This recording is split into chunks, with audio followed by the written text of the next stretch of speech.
When researching your office move, the term office Decommissioning. or dilapidations, as they're called across the pond, are terms that are thrown around a lot at the end of a lease. Let's break down what it means and what you can do to better prepare to decommission your office. I'm Isaac, welcome to Offisavvy. Are you ready? Decommissioning an office is the process of removing all the assets belonging to your company while restoring the office to the condition originally outlined in your lease agreement. Fairly straightforward, but requirements can pop up that you don't expect. Depending on the size of your office, decommissioning can take a day or several months. Step 1. Study your lease agreement carefully. Find the area that covers move-out requirements and comb through it for any notes regarding vacating your space. If you need help, your broker should be able to help you make sense of it. Leases vary tremendously depending on when they were first written up, the building owner, and the terms of the original agreement.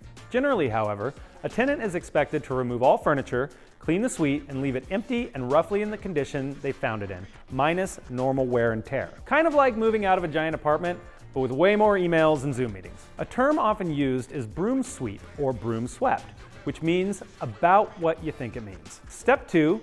Hire the right partner. How do you know which one to pick? Look for a commercial moving company or contractor that is experienced in commercial decommissioning. The right partner will be with you every step of the way. Step 3, take a full inventory of the assets that won't be going with you to the new location. Determine what assets should be liquidated, recycled, or disposed of once your move is complete. Step 4, set a realistic timeline with the help of your moving team and designate members from each department in your business. Set a feasible timeline that can be achieved with your time, budget, and resources. It's important to take care to work closely with your IT department.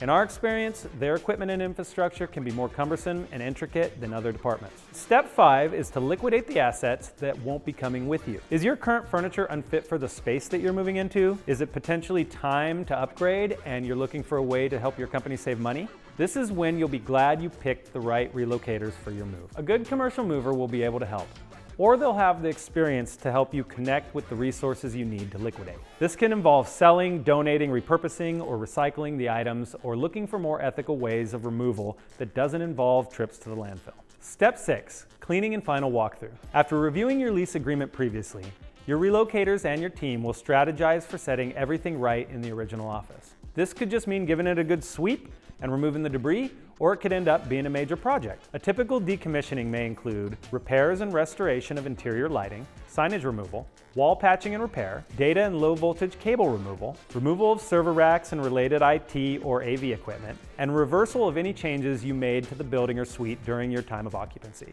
For repairs, painting, etc., make sure you have both the budget and the resources to get the workspace in tip-top shape. If all goes well and the landlord is happy with your work, then that security deposit is yours once again. You're finally free.